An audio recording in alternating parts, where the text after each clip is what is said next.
আমি তোমাকে বারণ করছি। আমি তারানাথ তান্ত্রিক। তন্ত্রবিদ্যায় যদি সামান্যতম সিদ্ধি থেকে থাকে আমার, তবে হে সবরূপী দানব, তুমি কথা শুনতে বাধ্য। এই বলা মাত্রই শ্মশানের মাটি কেঁপে উঠল।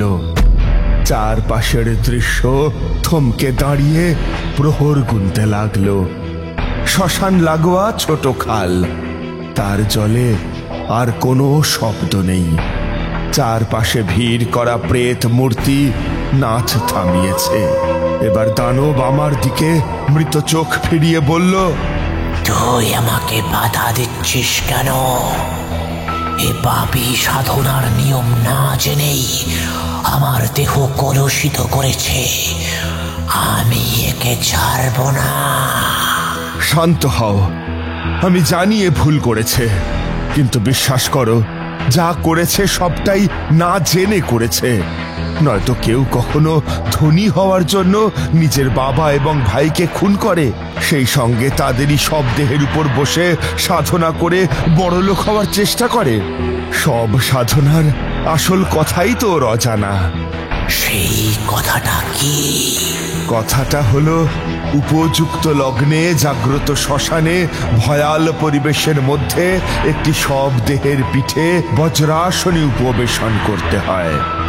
এই সবের পিঠে বসে অমাবস্যার গভীর অন্ধকার রাতে গুরুর দেওয়া বীজ মন্ত্র অনর্গল পাঠ করে যেতে হয় যতক্ষণ না ভোর হচ্ছে।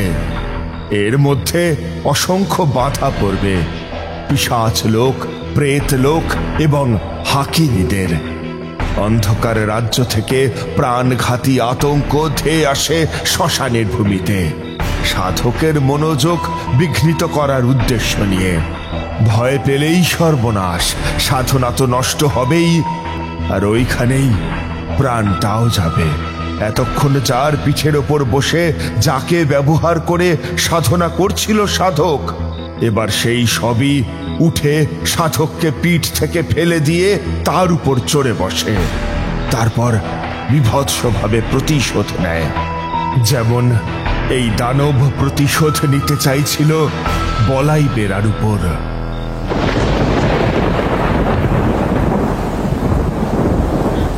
কিন্তু বলাই বেড়া সাধক হয়ে এমন বিপদে পড়ল কি করে?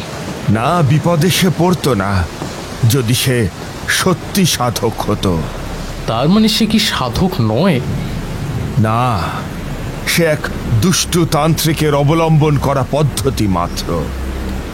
এই বলে ঠাকুরমশাই প্রথম থেকে আরম্ভ করলেন। দেখো, বহুদিন ধরেই আমি পায়ে হেঁটে পথে পথে ঘোরাঘুরি করা ছেড়ে দিয়েছি। তোমাদের যে সব ঘটনার কথা বলি সেসব আমার এককালের অভিজ্ঞতা, কিন্তু এখন আমি বলতে গেলে গৃহী হয়ে গিয়েছি। তবু এরই মধ্যে পথে বেরোতে হলো। কি করব, না বেরোলে যে আর কোনো উপায় ছিল না।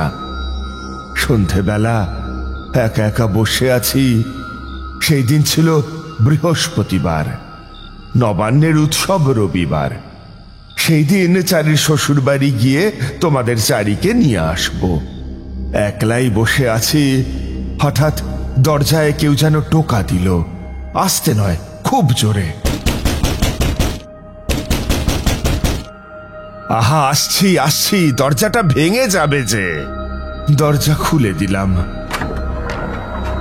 কিন্তু ও মা, কেউ তো নেই। তবে দরজায় ধাক্কা দিল কে? এই বলে দরজা বন্ধ করতে যাব, এমন সময় দেখি আমার মাথার পাশ দিয়ে ঘরের ভিতর থেকে একটা তলোয়ারের মতো আলো বেরিয়ে বাইরের দিকে চলে গেল চোখের নিমেষে। আমি দেখলাম আলোক বিন্দুটা। এটা কি হলো ঠিক বুঝতে পারলাম না। ঠিক সেই সময় নিশানা দেখিয়ে দিলুম তো, এখনো দাঁড়িয়ে আছিস কেন? যা। ওরে, আজ যে অমাবস্যা, দুটো অপরাধ হয়ে গেছে। এবার বুঝি সে নিজেই বেঘরে মরবে। তার মায়ের আত্মা বড় কষ্টে আছে। কোলের ছেলে তো, মায়া বেশি। তুই যা, তাকে বাঁচা, আর সেই পাষণ্ডটাকে শাস্তি দে। যা বলছি। বলে মাতু পাগলি আমার চোখের সামনে অদৃশ্য হয়ে গেলেন। ব্যাস, আর যাবে কোথায়? তখনই ওই অবস্থাতেই কোনো মতে দরজাটা বাইরে থেকে টেনে পথে নামলাম। বেশ খানিকটা চলার পর আলোর রশ্মিটা দেখতে পেলাম। মাঝে মাঝে কিছুই দেখি না, মাঝে মাঝে দেখি সেই আলোর ফলা আমার আগে আগে যাচ্ছে। এইসবের মানে কি? জানতে চাইল কিশোরী। ঠাকুরমশাই একটা পাসিংশ ধরিয়ে বললেন,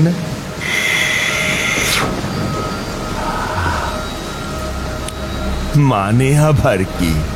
কোথাও কিছু গোলমাল হয়েছে, কারোর দোষের শাস্তি অজান্তে পাচ্ছে অন্য কেউ। অবিচার আটকাতে মাতঙ্গিনী হুকুম দিলেন। আমি পথে বেরোলাম। যে ঘর ফাঁকা না রাখার অজুহাতে মেয়ের বাড়ি গেলাম না, সেই ঘর ছেড়েই ছুটলাম। তো গেলেন কোথায় শেষে? আলোর পথ ধরে পায়ে হেঁটে রেল স্টেশনে পৌঁছলাম। তারপর ট্রেন সেখানে থামলো, আলোর রশ্মি যেখানে আমায় নামালো। সেই স্টেশনের নাম হরাহর ঘাট। সাইনবোর্ডে লেখা নামটা পড়বারও সময় পেলাম না ভালো করে। মোলো যা, এখানে কি তুই বেড়াতে এসেছিস? তাড়াতাড়ি যা, দেখছিস নে রাত হয়ে গেছে। ওদিকে যে সব আয়োজন হয়ে গেল, যাবি তো নাকি? হ্যাঁ হ্যাঁ, যাচ্ছি যাচ্ছি। আমার সঙ্গে অবশ্য আরো কয়েকজন নেমেছিল ট্রেন থেকে। অদৃশ্য মাতঙ্গিনীর সাথে কথা বলছি আমি। জানি না কেউ আবার আমাকে পাগল ভাবলো কিনা। তা যাই হোক, আমি খালি পায়ে কাঁকর বিছানো গ্রামের পথ ধরে এগোতে লাগলাম। অমাবস্যার রাত, ঝোপে ঝাড়ে জোনাকি জ্বলছে কয়েকটা, কিন্তু আর কোথাও কোনো আলো টালো কিচ্ছু নেই। যত এগোচ্ছি ততই অন্ধকার। মাথার উপর লাল লাল তারা, তারা স্বস্তির চেয়ে ধাঁধা তৈরি করে বেশি। তা যাই হোক, আমি এগিয়ে যাচ্ছি। জানি এই পথ ভুল হবে না। দুহাত দূরে আলোর ফলা পথ দেখাতে দেখাতে আমাকে নিয়ে যাচ্ছে। এমন করে অনেকটা হেঁটে গেছি। এমন সময়, ও বাবা, আপনি ওদিকে কোথায় যাচ্ছেন? ওদিকে যে শ্মশান, একলাই এই রাতের বেলা ওইখানে কি যেতে আছে? মানুষটার কথায় গ্রাম্য টান। ঘাড় ঘুরিয়ে দেখলাম একবার, বোঝা গেল না কিছুই।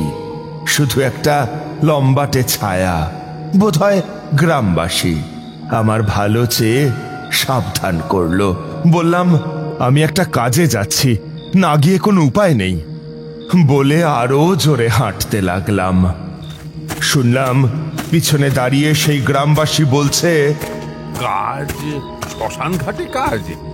এ কে জানি না বাবু। ততক্ষণে আমি অনেক দূরে চলে গেছি। আলোর ফলকাটা একটা মশালের মতো দীর্ঘ হয়ে মাটির উপর বসে গেল স্তম্ভের আকারে। জানি না সেই আলো শুধু আমি দেখতে পাচ্ছি কিনা, কারণ সামনে যে দৃশ্য দেখছি তা দেখে মনে হলো আলোটা শুধু আমার চোখেই ধরা পড়ছে, আর কেউ তা দেখতে পাচ্ছে না। কি দেখলেন আপনি সামনে? দেখলাম ছোট একটা খাল, তার পাশে শেওড়া গাছের ঝোপ। ঝোপের দিকে পিছন করে বসে আছে একজন। তার পরনে ভস্য আর কিছু তন্ত্র উপাচার চূর্ণলিপ্ত বস্ত্র, গলায় জাতি ফুলের মালা, মাথা মোড়ানো হয়েছে।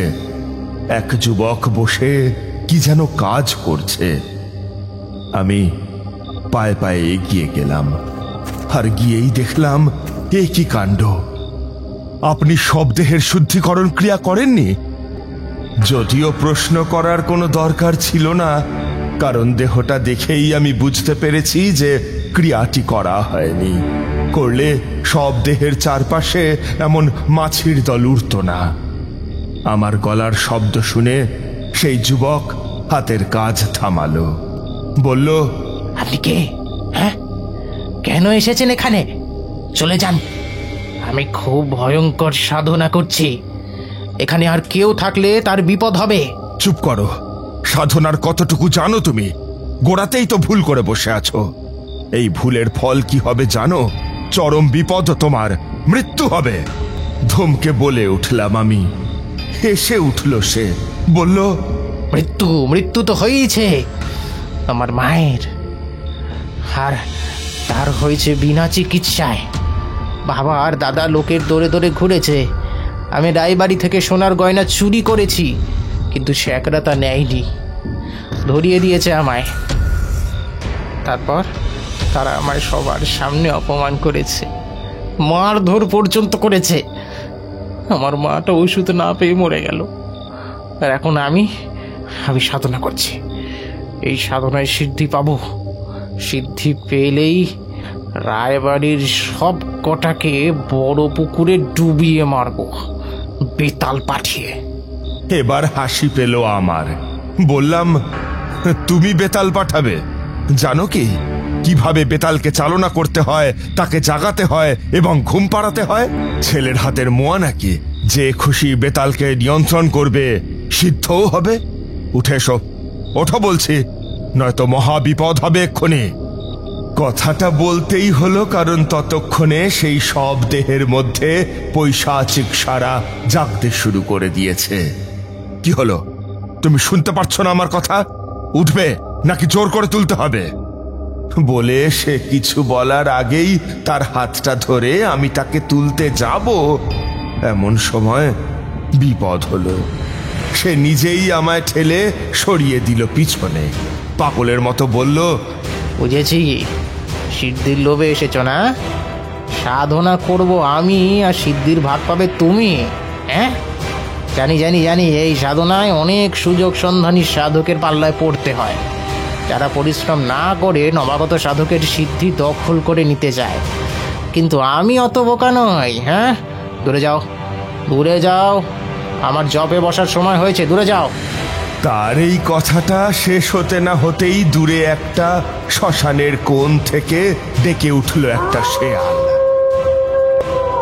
মাথার উপর দিয়ে উড়ে গেল একটা বাদুড়। আমি ভাবছি এই সব আবোল তাবোল কথা এর মাথায় ঢোকালো কে? তন্ত্র সাধনায় যে সে একেবারেই অজ্ঞ তা তো তাকে দেখেই বুঝতে পারছি, কিন্তু এই সব ষড়যন্ত্রের কথা সে জানলো কেমন করে? তার বলা কথাগুলো আমাকে ভারী ভাবাচ্ছে। আমি এই সব ভাবছি এমন সময় সেই যুবক গতবারের অভ্যাস মতো মৃতদেহটা কাছে টেনে তাকে উপুর করে দিল। তার থেকে বয়সে কিছু বেশি হবে এমন এক যুবকের দেহ।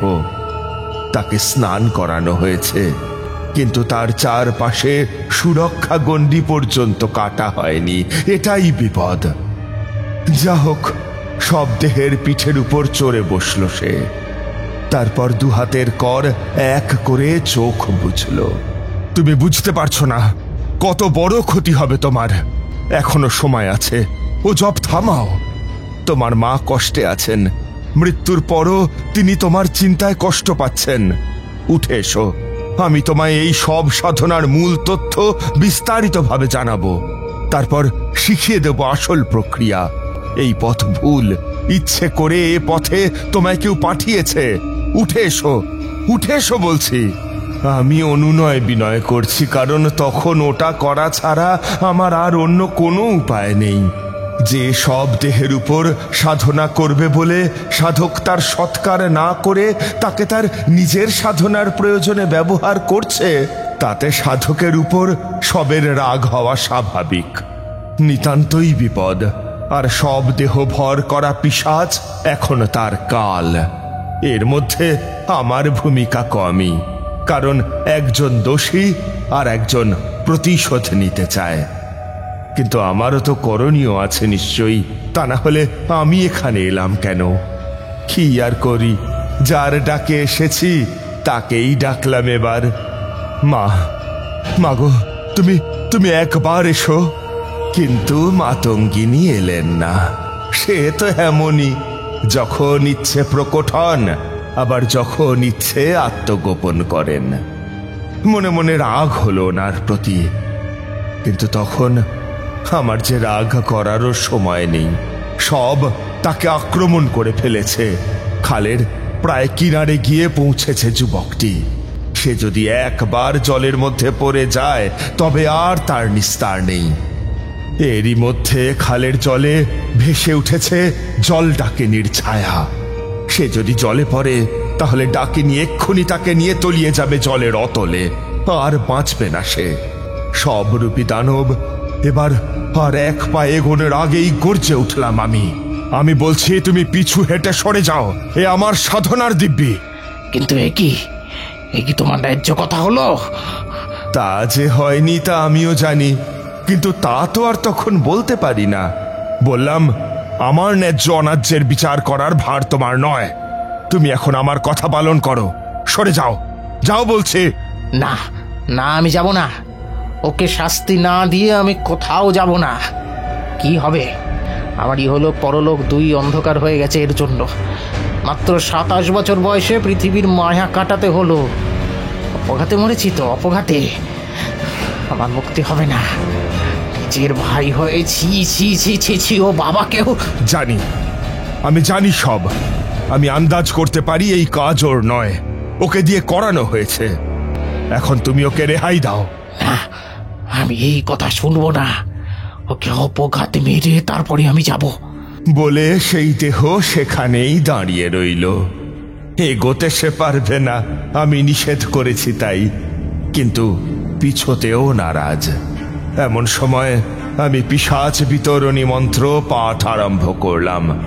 সর্বপিশাচ নাশায় স্বাহা। আর তাতেই কাজ হলো। চুপ কর, চুপ কর, চুপ কর। আমি সহ্য করতে পারছি না, আমার গা জ্বলে যাচ্ছে। চুপ কর। বলতে বলতে অনেকখানি পিছনে সরে গেল সে। তারপর আমি এলাম সামনে।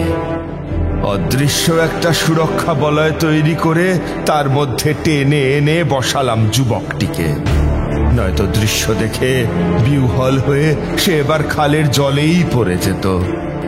ডাকিনী তখনও ওঁত পেতে বসে আছে, নাগালে পেলেই শিকার ধরে নিয়ে যাবে বলে। প্রেতের নৃত্য, হাকিনীদের হাহাকার থেমে গেছে। পিশাচের সাথে সাথে জেগে উঠেছিল তারা। বাতাস থমকে দাঁড়িয়েছে।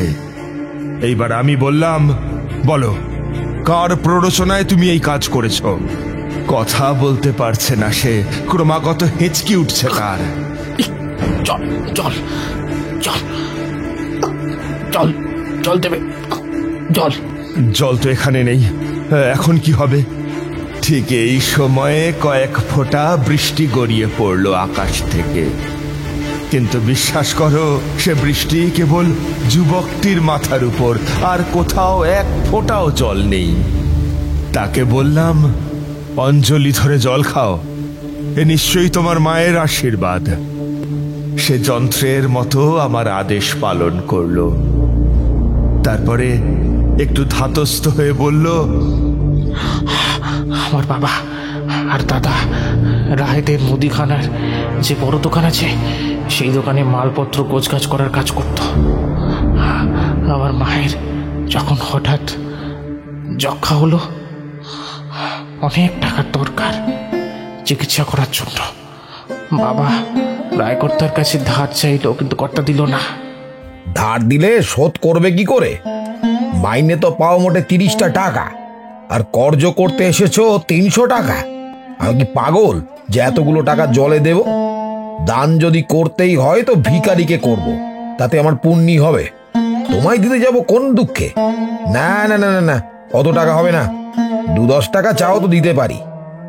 কিন্তু কর্তা, আমার পরিবারটা যে না হলে আর বাঁচবে না। তা আমি কি জানি, অন্য কোথাও ব্যবস্থা করো গে। যাও যাও, এখন আমার বিশ্রামের সময়, আর বিরক্ত করো না। বাবা বাড়ি এসে দাদাকে বলল, পারলাম না রে বড় খোকা, কিছুতেই একটাও টাকা জোগাড় করলো না। বাবা, তুমি ভেবো না, আমি বরং একবার শহরে ছোট পিসির কাছে যাই, বুঝলে? তাদের তো অবস্থা ভালো, দেখি যদি অন্তত 100টা টাকা দেয়। দাদা পরদিন শহরে গেল। এই যে বড় খোকা, তুই এসেছিস? বল, বাড়িতে সব ভালো তো? না গো পিসি, মায়ের যক্ষা ধরা পড়েছে, চিকিৎসা করতে হবে, অনেক টাকা দরকার বুঝলে। আর আমাদের অবস্থা তো তুমি জানোই। বলছিলাম কি বলছিলি?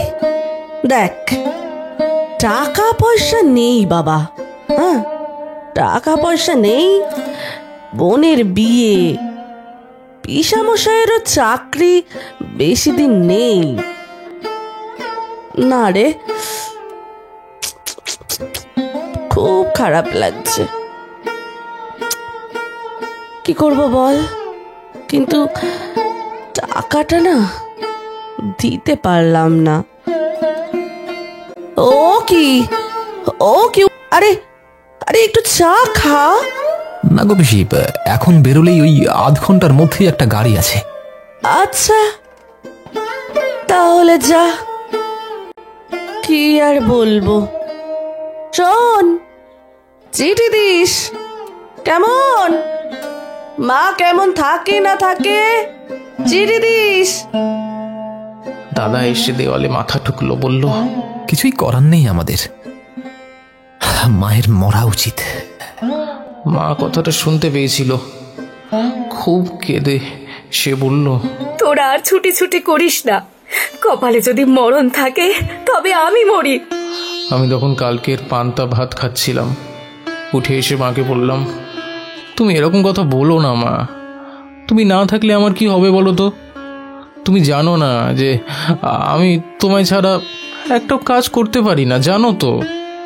মা আমার মাথায় হাত বুলিয়ে দিয়েছিল। যা, ভাতগুলো খেয়ে নে, ভাত নষ্ট করিস নি। ভাত আর খেলাম না, বেরিয়ে এলাম বাড়ি থেকে। চারদিকে লোকের ভিড়, তাই শ্মশানে বসেছিলাম একা। হঠাৎ একজন এসে বলল, এই যে দেখি দেখি, বাহ, তোমার বুঝি বৃশ্চিক রাশি, শনিবার জন্ম? কি শনিবার তো? দেখি বয়স কত চলছে? 24 চলছে না? বাহ বাহ, অতি উত্তম লক্ষণ। ভেবো না, টাকার জোগাড় হয়ে যাবে, তোমার মাও বাঁচবে। আপনি কে? এইসব কথা কি করে জানলেন? আমি একজন তান্ত্রিক, কাল রঙ্কিনী সাধক। তুমি তার নাম জানো না, আমি তাকে পুজো করি। তোমায় আমি সব শিখিয়ে দেবো, তোমায় শুধু কাজটা করতে হবে। বলে সে আমার সব সাধনার ক্রিয়া শেখালো। কিন্তু সাধনা করতে গেলে নিজের পূর্বপুরুষদের সব দেহ দরকার হয়। এই কথা শুনে আমি চমকে উঠলাম, বললাম, না না না, এই কাজ আমি করতে পারবো না, বাবার দাদাকে মেরে ফেলবো, না না, এই কাজ আমি পারবো না। ধরতে তোমাকে হবে। তারা কি মরছে? শুধু এ পৃথিবী ছেড়ে অন্য পৃথিবীতে গিয়ে তারা থাকবে। তারপর তুমি যখন সাধনায় সিদ্ধি পাবে, তখন তোমার শক্তি দিয়ে তাদের আবার এই পৃথিবীতে নিয়ে আসবে। মা সুস্থ হয়ে যাবে, অনেক টাকা হবে, হাকিনী শাকিনীরা বশ মানবে তোমার। আর কি চাও? তা না হলে তোমার মা কিন্তু আর বেশি দিন বাঁচবে না। ভেবে দেখো কি করবে। বাবার কিছু নেই, আমি রাজি। বেশ, তবে আসছে পরশু অমাবস্যা, সেই দিন প্রথম কাজ। কাল সন্ধ্যায় শ্মশানে এসো। বাকি কথা তখন বলবো। তাই হবে।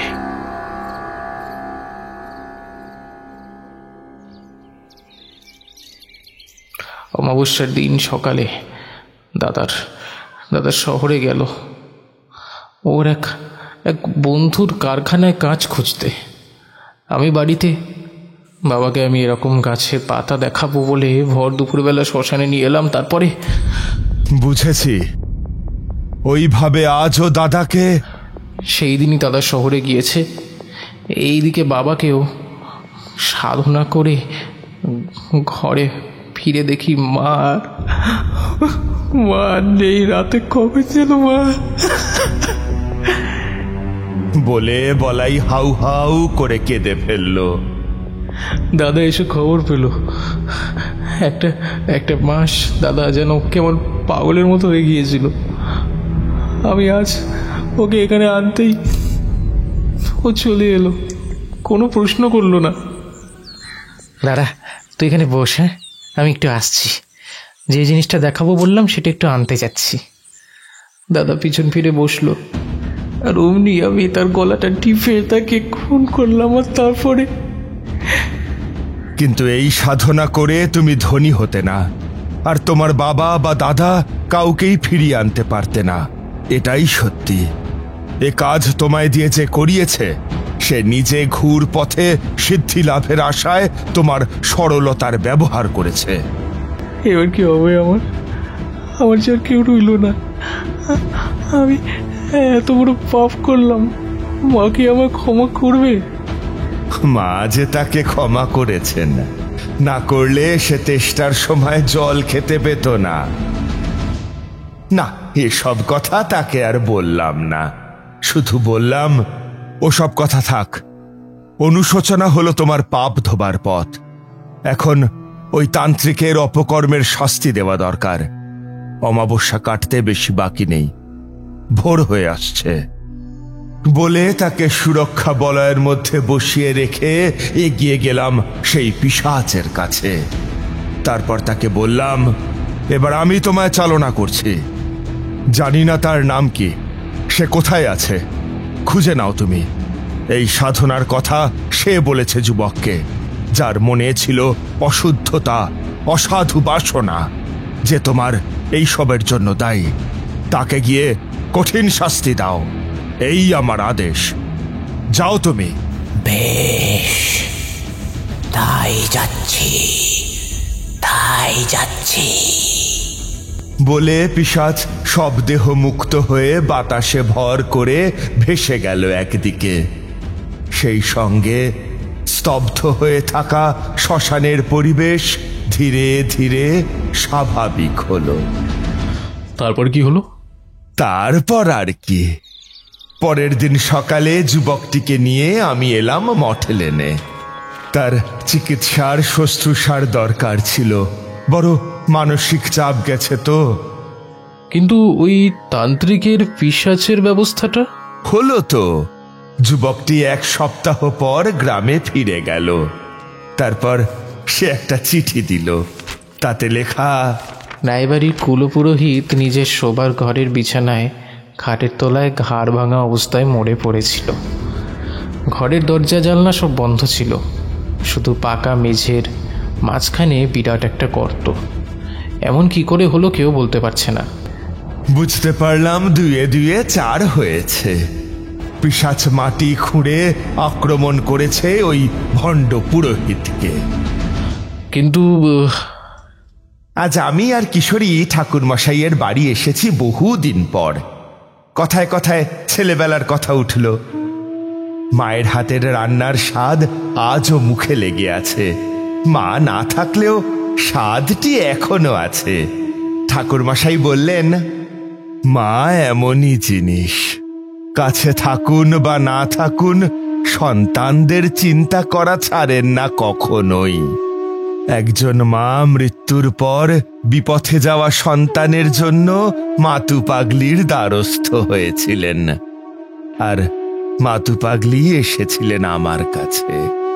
আমি ছুটেছিলাম এক গ্রামে, অমাবস্যার অন্ধকারে শ্মশানে। সেই থেকে গল্পের সূত্রপাত। সবশেষে কিশোরী বলল, প্রথমবার তো সব সাধনা হয়েছিল, বিঘ্ন ঘটেনি। দ্বিতীয়বার তবে পিশাচ সাধককে আক্রমণ করেছিল কেন? ঠাকুরমশাই মাথা নেড়ে বললেন, ভালো প্রশ্ন করেছ। প্রথমবার সাধনা শুরু ছিল তো, তাই সব দেহ শোধন করেছিল সাধক। কিন্তু দ্বিতীয়বার যে কোনো কারণেই হোক সেই কাজটি করতে ভুলে গিয়েছিল বলাই বেড়া, আর তাতেই এই কাণ্ড। যা হয় ভালোর জন্যই হয়। এমনিতে তার ভোগ হতো না, লাভ হতো ওই অসৎ তান্ত্রিকের।